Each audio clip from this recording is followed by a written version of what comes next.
Visit geoal.com and learn how GeoAL implements next-generation intelligence advancement technologies to aid the Department of Defense with precision and expertise analysis. GeoAL. The new era of intelligence.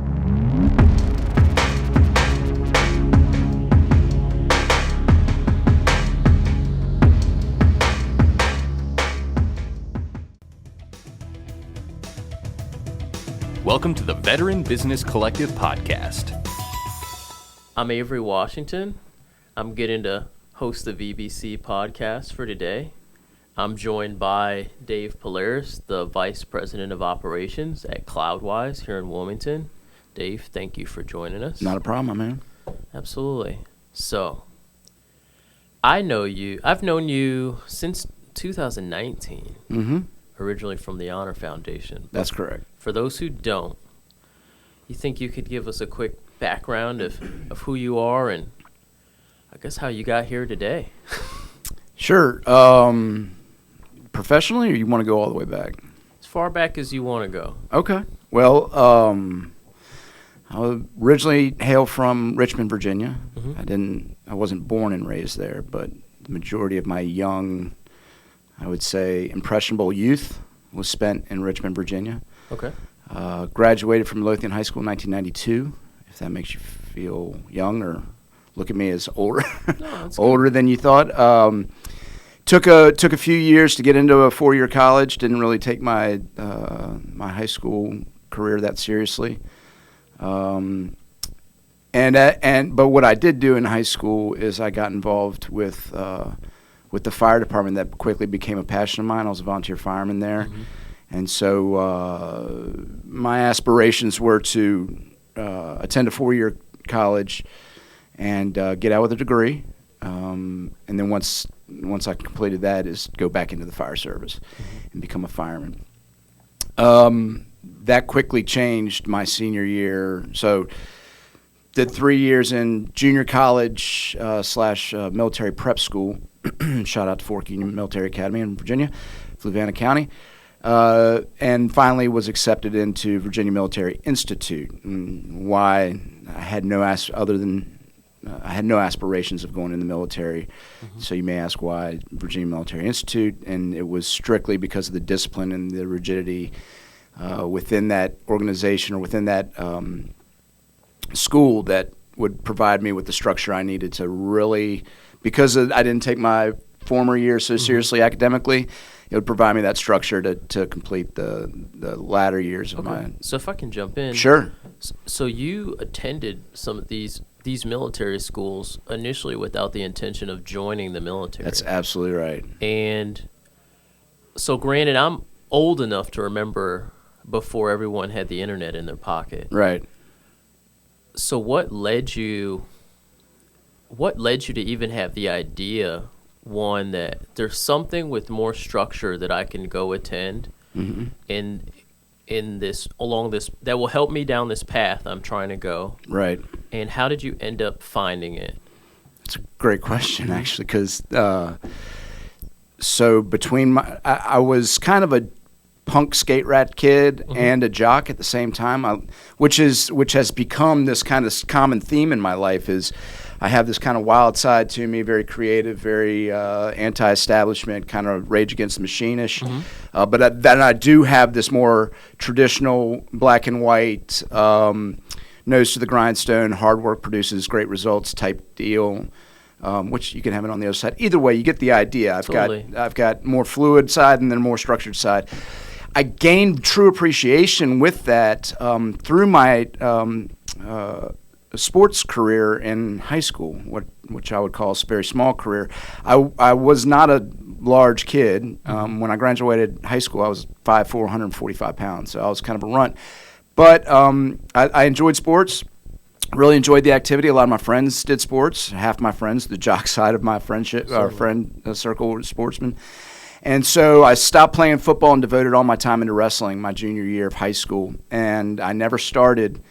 And a buddy of mine went to Jay Robinson's intensive wrestling camp our sophomore year and came back just a stud. totally transformational. I mean, he was a pretty good wrestler before, transformed him into an elite wrestler.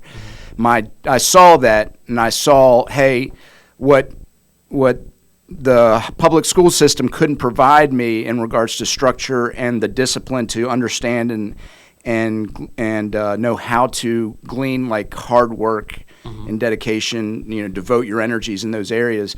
I saw that, Jay Robinson could absolutely provide me that to create the goal of becoming a better wrestler. So I went to Jay Robinson's wrestling camp. I worked at Freddy's Discount Drugstore to make up enough money to fly out to Erie, Pennsylvania, and I went to that wrestling camp and came back a changed person. Not only did it give me, it refined that discipline I needed and gave me a true appreciation of what I needed to do to become a better athlete. I started my whole senior year. The results proved it. Thus, to answer your question, when I graduated, I wasn't finding academic success. I was going to junior college, and I couldn't even pass the placement test. I mean, it was rough. That same mentality kicked in, and I'm like, I need something more intensive, more structured and discipline-oriented. And my neighbors had gone to Virginia Military Institute. Gotcha. And so the seed was planted. The seed was planted there. So as I followed a friend of mine in high school with wrestling, I followed them with higher education and academics. Got in there and kind of really still crawled and clawed my way through the 4 years, but graduated after 4 years. And then between my fall and spring semester of my senior year, had kind of a life-changing event occur, which separation of a relationship, right? Which totally changed my mindset. And I said, you know what I'm going to do is before I commit myself to a long-term career, I'm going to go out and try to get every experience in the book I can. One of them was military experience. My father had been in the Marine Corps for 10 years when he was younger. My grandfather was a retired senior chief. I had, on the other side of the family, I did have military members as well. So I said, let's do this. I mean, it's not going to hurt. It's going to, again, provide me structure. It's going to give me some money in the pocket. Plant a financial seed for me so I can hop out on my next adventure on the right foot. So I enlisted as a 3533, which is an LVS operator, truck driver, and as soon as I graduated college. And then right after calling my enlisted recruiter, I called the OSO because I wasn't on a contract at school, called the OSO in town, and I said, hey, look, I want to use this degree. I want to become an officer, but I'm going to be enlisted for a year first. Can you sign me up? He was like, yeah, well, call me back when you get through all of your enlisted training and getting your first reserve drill weekend. And then call me and I'll have all the paperwork done and we'll start processing you. So long story short, did a year enlisted. A year to the day, I was standing on the yellow footprints in Quantico. Did 20 years or 19 as a Marine Corps officer. 19-ish, as a Marine Corps officer in communications and IT. What was first basically communications, it's now evolved into everything IT. Everything is a computer these days. Yeah.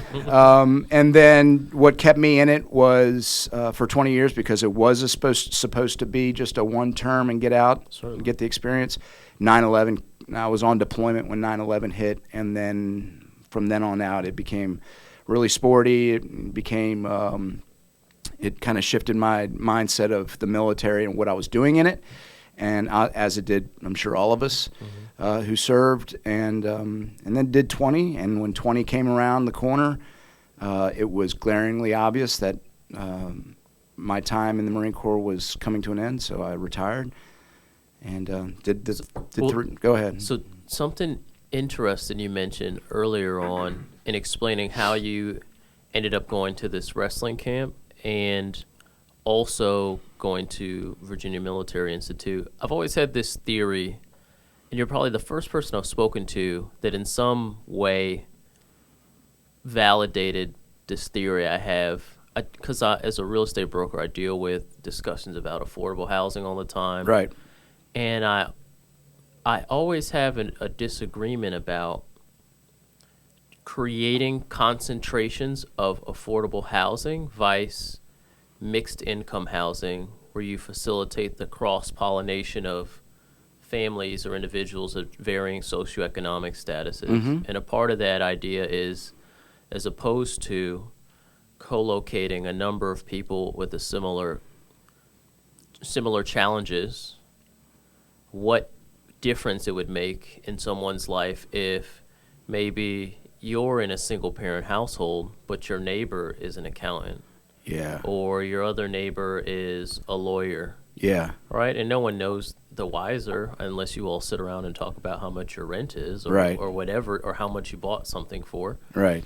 But it would create understanding and empathy through time, right? Getting Yep. to know someone helps break down the barriers of differences. Yes. So that was really interesting to hear. Because Yeah. for all you know, their parents just paid for the camp, right? Right. He didn't work all summer for it. Right. And for all you know, their dad went to VMI and he just said, like, hey, get my son in, right? There's a lot of, I Right? don't want to say there was a lot of that, but I'm sure there is. sure there is, yeah. But for you, just you seeing that Yeah. and seeing the difference it made in their life, even if how you would get the opportunity to have the same difference made in your life, well, even though that wasn't necessarily readily apparent, you decided, I'm going to figure out how to do this. Mm-hmm. And that changed the rest of your life. That's awesome. Yeah. Yeah. Gaining a different perspective from the relationships you forge into, or Definitely. that you forge as you get into those relationships. You know, it's one interesting point on that. When I did go to the preparatory school, Fork Union Military Academy, Mm-hmm. it was an all-male school, and I was I'm not quite sure how this worked out, but my roommate was from Indonesia. Okay. He was what you would probably consider an exchange student, and then our neighbor right next to our room was from Denmark, and so Dave Mercadal was my roommate for over a year in 1993. And that was before there was a whole lot of knowledge of different cultures, especially cultures of Indonesia, Certainly. Muslim religion, and I was thrust right into it. And not only the intellectual knowledge that I gained of living with him through Ramadan, especially, and being and just going through that tradition with him when we're stuck in a room no bigger than this, living together and seeing, him live out his traditions. And then, just talking to him at night when lights out occurred, and I'm on the top bunk, he's on the bottom rack, and we're just, talking and conversating, what do you miss from home? What do I miss from home? Absolutely. And a lot of it was like cultural meals and things of that nature and interactions that he would have with his family. It opened up a different perspective for me that I never had before, and really served me very, very well, I think. So I think you're absolutely correct. You never know. We stumble through these lives, sometimes inadvertently running into people that affect us tremendously, and you never know when that's going to happen. But to your point, if those things are kind of not set up but nurtured, then Definitely. Those Along are- your path, so to speak. yeah. That's excellent. So you retired, I did, yeah. and then what was next? So I retired in 2018, and right at the end of my retirement, the Honor Foundation had just received funding from the Marine Raider Foundation to open up a campus in serving all the Marine Raiders here in Southeast North Carolina, coming out of MARSOC headquarters, and the 2 battalions that were over here at the time. And that resulted from the campus in San Diego that was open to serving the Marines, the Raiders on the West Coast.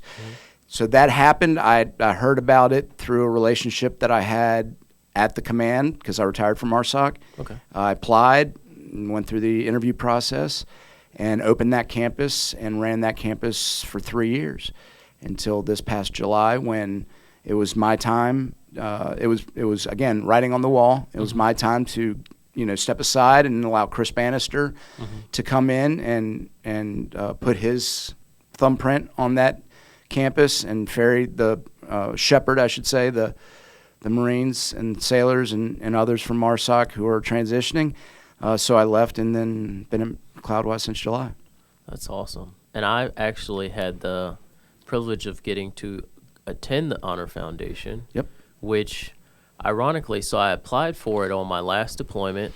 I had about 6 months left in the military. And by the time I went, I was already out. Right. And even in doing that, because I thought, am I going to even have any use for this? I'm already out. I'm already doing something that I reasonably enjoy. I am so grateful that I went, and it had an incredible impact on me personally and professionally. Yeah. And even now, every single person I meet getting out of MARSOC or SOF in general, I just say, have you applied for the Honor Foundation? You should do it. Yeah. I was already out, and I would do it again in a heartbeat. Yeah. So yeah. definitely. And you were always the best dressed guy in the cohort. Just a chronic overdresser. That's all. I'm just trying to avoid decision fatigue. Whenever you'd walk in, we like, damn, I wish I could have some style like that, man. Definitely life-changing. Yeah. So now you're at CloudWyze. Yeah.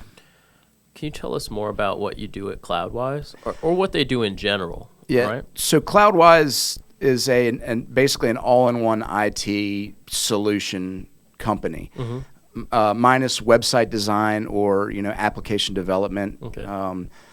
We do everything, and one of the big ones is we provide a managed services department, which for a company, for anywhere from 4 people to 400 people, who really IT is a burden for them. Certainly. And it's always a struggle. They're still working off their Google Drive, might not have the proper security in place, or have just outgrown their ability to provide the capacity they need for cloud storage or whatever, phones even. We provide that for them. So they hire us. And sounds like you're describing a lot of people. Yeah. Maybe myself included. Yeah, it is. It's it's one of those things. There's a lot of trust involved. Again, relationships. I mean, the older I get, or the more I travel through this lifetime, I'm figuring out that it's success maybe or even survival is built off relationships and relationship building. And so one of the major things in a relationship is trust. So Absolutely. It's hard especially when you're dealing with IT now, where there's a lot of people out there that still don't understand the basics, much less the complexity of providing suitable and reliable IT support to your company. It's hard to hire somebody to do that because you really don't know, other than the big names, the Googles and the Microsofts. You really don't know who to trust. Mom and pop shop in town, which we're not. I mean, we started out that way, but we're no longer that. It's really hard to trust somebody with all of your vital information, right? So yeah, that's what we do. And then we are also internet service provider. One of the big things we've built is a relationship, which is a private and public partnership with some of the counties in North Carolina to provide internet service, broadband internet service to the underserved communities in North Carolina. So I don't know if the audience or yourself is aware of, but there's a lot of federal funding trickling down to local county or local governments to provide broadband to underserved communities that are still using dial-up for their access from their residents to interface with the internet, and so we're helping with that through these public and private partnerships, and it was obviously just it went from a walk to a sprint when COVID hit, and that was actually a question I had, because I imagine that the urgency for doing something like this increased when everybody was expected to stay home from school and just learn online. Yeah. Right? And there are a lot of rural areas where I can't even depend on getting a cell phone reception. Correct. Never mind a good internet connection. Correct. Learn online through a streaming, or through Zoom or Microsoft Teams or Google Connect, any of the numerous ones that are out there now that require some pretty decent bandwidth to get that going. And it's a struggle, and so we're trying to close that. What we knew as the digital divide on the battlefield between those large, stable headquarters elements, and then the edge of the battle space with the gunfighter. How do you get all that information that he is gathering all back to the decision makers? We're kind of experiencing the same thing now. How do you get where all that information is out to the edge of the residential space in those information deserts, if you want to call it that? Okay. Yeah. It sounds like a daunting task. It's complicated. There are a lot of trees in North Carolina. Yeah, that's A lot of places. You know your communication principles, yeah. There are a lot of places where there are more trees than houses here. Yes. So I imagine that's challenging. Yeah. It seems like builders are actively trying to change it as fast as they can. However, it seems like it'll be that way for some time. Yeah, absolutely. What's something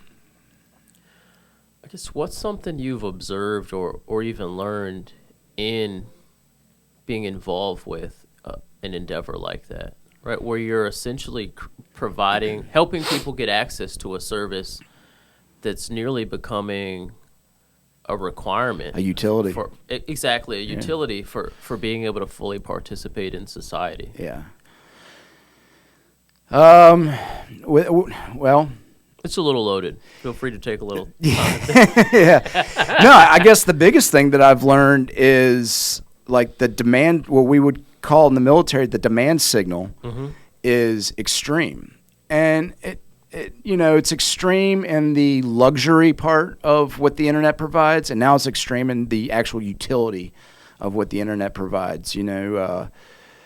From my perspective, licking a stamp, putting on an envelope, and paying your water bill is, not too hard. And I could do that, fit that into my schedule. But the luxury of being able to put it on auto pay or something like that, Absolutely. or even access the internet and do it in a quicker, time frame, that is here in the, it's a luxury here, but it's also a luxury out there that people understand is they're able to do, and they can't do it because they don't have a reliable connection.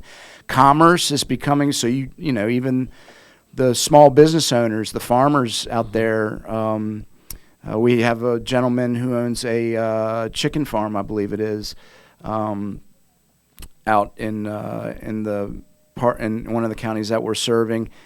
And the ability for him to increase the efficiency of his company is, he knows it's there. He just can't tap into it. He can't get his hooks in it, right? And so, I think the biggest thing is that part of the population takes it for granted. The other part of the population is just screaming for it.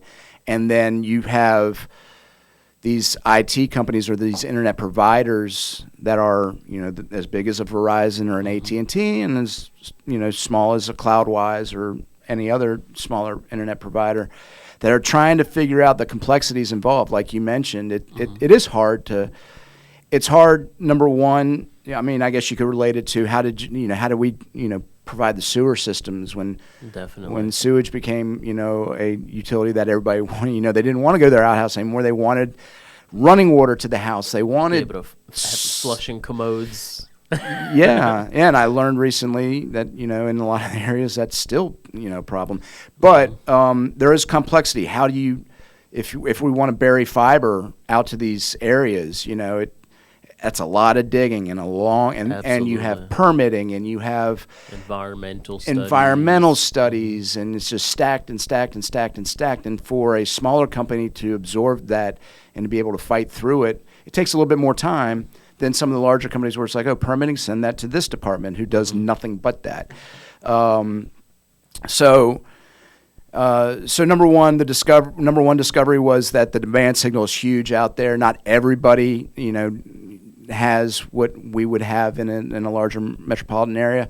And then the complexity of it. It's very, very difficult. And so negotiating. And then I guess the other thing is just building relationships in those communities, building trust that we're trying to fight this battle for you, and then having to explain the nuances of why it's taking so long. That's a good lesson learned. It's a lot of good lesson learned. A lot of what we had to do for our commanders, back in the day too. Explain why it's taking so long. I imagine that hasn't changed. Yeah, I imagine not. Also, along with that makes me think of two other things. One, in your retirement from the military, right? So sort of a 1.5 part question. And in your work with the Honor Foundation, what challenges did you face in transitioning out of the military? And what did you see people deal with most often going through a program like the Honor Foundation? Yeah, I mean, I think it's been said before. So, I'm not ashamed to say it. I got passed twice for promotion to lieutenant colonel. There's probably, although there was no smoking gun in my record book that me or my career counselor could find, there's probably a good reason for that. Although I wouldn't have changed my career one iota. I had an amazing and very unique for a communicator, very unique career. But in being passed for promotion and then subsequently or eventually retiring, it was a huge loss, for me, and one that I didn't expect. Much like my son going to college it was very traumatic to me, and I didn't expect that to happen. But being rejected, and I say rejected with all due respect, I know the Marine Corps is an institution that needs to survive, and it does what it needs to do to survive and make Marines and win battles. So no blame, and I'm not whining or anything else.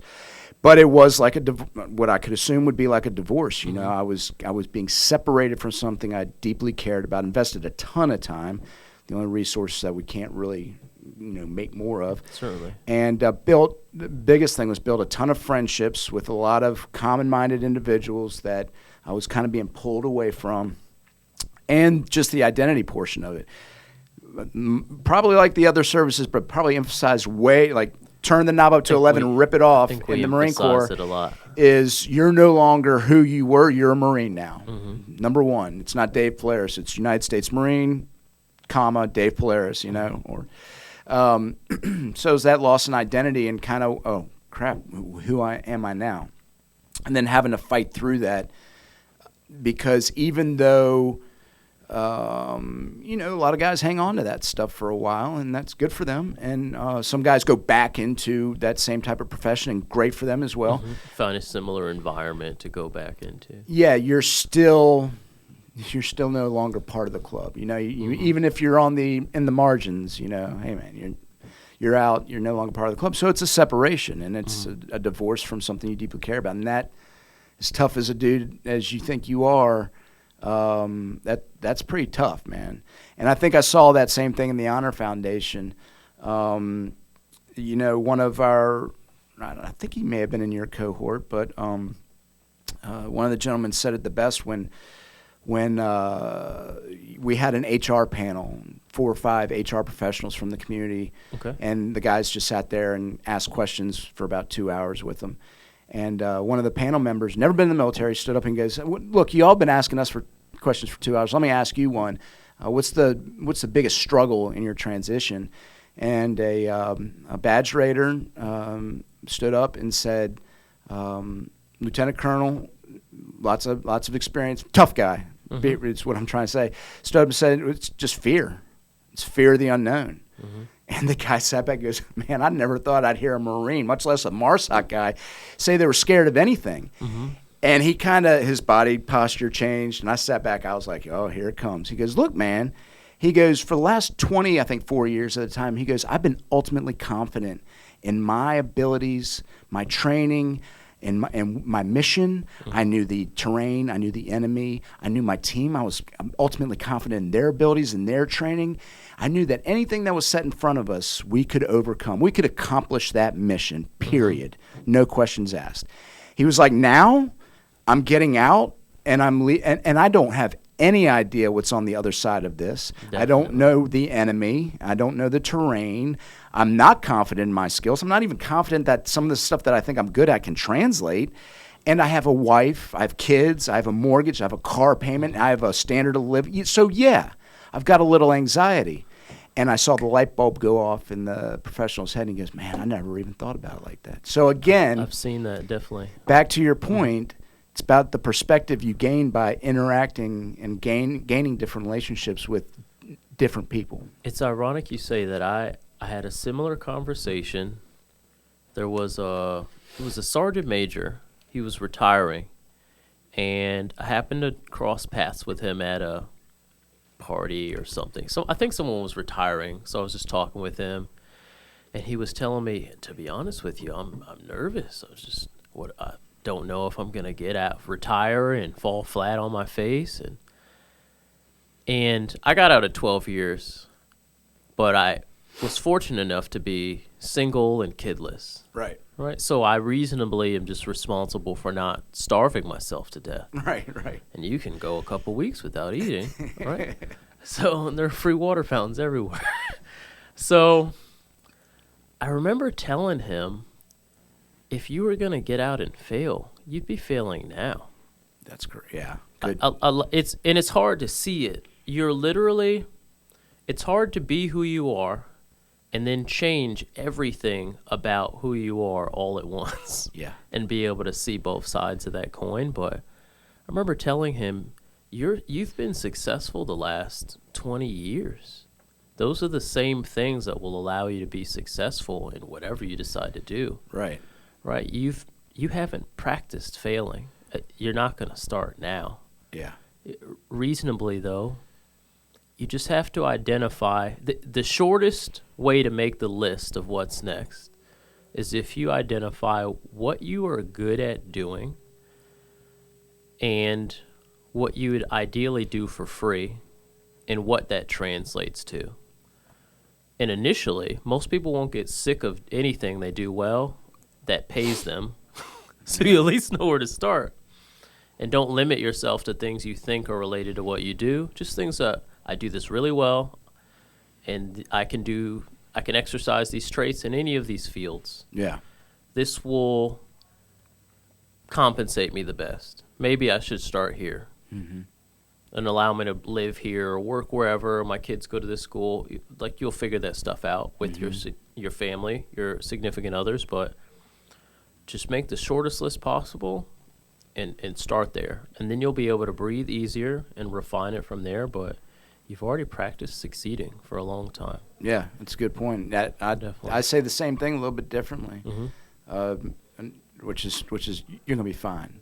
And that's so we have when I was the Honors Foundation still partners all of its fellows with a corporate coach free of charge. And when the coaches come in, and especially the ones that have never interacted with any vets or civilian or military members, they say, "What do you want me to do?" I said, "At the least, just be there. Really, just be there to say, you're going to be fine, man. I've been doing this for 20 years, 30 years out here in the civilian sector. You are going to be fine." And just that confidence boost, to erase that doubt, like what you're doing, or like in what you're saying, is almost enough. There is some corporate coaching with resumes and with presentation and how to tell your story, etc. But at the least, at the minimum, is like just be there. Be their battle buddy to like say, hey, look, it's not going to be easy by any means. I mean, you got to work hard at it just like everybody else, but you'll be fine. I definitely got my resume red penned quite a few times, definitely. But it turned out all right. Yeah. And I ended up not really needing it, which is good. Yeah. Which it worked out too. Yeah. When you're your own boss, your resume passes every time. This is true. I'm going to make an effort to keep it that way. Good. Is that your plan? Definitely. Yeah. Definitely. That's like one of those addictions that it's too hard to get rid of, is just being your own. I think a part of it is I look at it like a puzzle. Don't get me wrong. There is the natural, I don't know what the word is. We'll say frustration or agitation of immediately recognizing the difference between having the latitude to do things as you see fit and being under the constraints of someone else. Mm-hmm. You just bristle at it instantly once that shift occurs. So that is part of it. But the other part of it is it's almost like a puzzle that I'm getting to put together. As long as I'm successfully putting it together, I am meeting, my basic needs, ideally more than that. But I have more control over my time, and I'm doing things I find most fulfilling and that I'm reasonably most capable of. Right. So it's more so constantly solving this puzzle for keeping those combination of things in rotation. I guess juggling almost, realistically. It's more like juggling those different dynamics and keeping them rotating. And maybe a part of that challenge is exciting or energizing. I'm not sure. But to transition from that, though, when we started or before we started, I asked what were 3 things that you would want to share with the world. Yeah. It could be any 3 things you want. This is my favorite part. Yeah. What 3 things did you come up with? All right. So this was, I didn't come in here knowing this question, so I had to jot some down. So what I think are most important in the forefront of my mind right now, I can't claim ownership of them because it came from listening to podcasts or even one is from, it's kind of a mantra that I've been living off of for a while, but it's a quote from a movie. But the first one is, and this goes back to, our earlier point and topic about interacting with people that don't share the same background or don't share the same. We did it in the Marine Corps, all the time. Mm-hmm. So we may have or we may be a little spoiled by it. Certainly. Than somebody who's born and raised in this community or another community and have stayed there their entire lives. But I mean, the bottom line is human beings are human beings. Period. I mean, at our core essence, we're all the same. And Sebastian Younger actually, during a podcast, brought this up based off of a near-death experience that he had. Okay. And he, to go on a long story short, he had like an aneurysm in his pancreas, I believe it was, and lost his almost total body volume of blood. And he is only alive because he received 10 units or whatever it was of blood from whomever was kind enough or had it in their heart to donate blood, right? And that was kind of his point, is like my if we have the same blood type, my blood is your blood and your blood is my blood. Everything else revolves around the sense that inside of us, the two of us, we are all elementally the same, right? So that should come into the forefront of every conversation. Is the only things that make you different than me are the experiences that you've had, things that you've, those would be your experiences, but the cultures you grew up in or the cultures you live in now, Certainly. Or whatever the case may be. But essentially, we're all the same. So let's fight for the human race. Let's fight for each other. Let's be there to try to, work in tandem rather than any other way. So cooperation in a sense. Exactly. Which, again, we may have been a little spoiled. Now, again, I wasn't a quote operator in the special operations community, but I'd spent a little bit of time in that area and deployed in that community where, by, with, and through your partnered force. Absolutely. That is essential to the success of special operations, not on the direct action front maybe so much, but definitely in the other tenets of what SOF does. It's you're partnering with a different force to accomplish, to understand their goals and what they would like to achieve, their aspirations, and help them accomplish their goals and their aspirations through their participation with you. So there's trust building, there's getting to know each other, there's appreciation of each other, all those things, and getting all the differences out of the way so that you can accomplish a common goal, right? Getting out, that's like a foreign concept to some people, and to somebody like you or me, it'd be like, yeah, let's do this, man. Let's get. So yeah, that kind of bleeds into the my second point, which is no man's an island. So the strength of the pack is the wolf, and the strength of the wolf is the pack. Was that Kipling? Or Is it Rudyard Kipling? Yes, I believe so. The Jungle Book? Yeah, but that's the truth. We were not designed to live individually. We're designed to live in circles, and even if they're small circles, we all need to be dependent upon each other and have the vulnerability and maybe modesty, or at least to have the knowledge that you need that. Even if it's in the little areas, you need every once in a while to call in some help, call in some reinforcements. You need somebody in your life or some body of people in your life. I mean, VBC is a perfect example of it. Just sitting there with the Slack channel on my phone, knowing that at any moment I can reach out to you, Matt, Rob, Chase, anybody, Garrett, anybody that's part of the VBC, and have a beer with them or ask them for a favor, anything, is comfort in itself. And that comfort allows you the opportunity to maybe sometimes take a little chance, Definitely. get out there and say, I'm not going to your point, I'm not going to fail because I know I have this support structure where it was the Marine Corps or it was an institution in the past. Now it's a body of like-minded, trusted, well, not like-minded, I should say, but trusted individuals that are looking out for my best interests.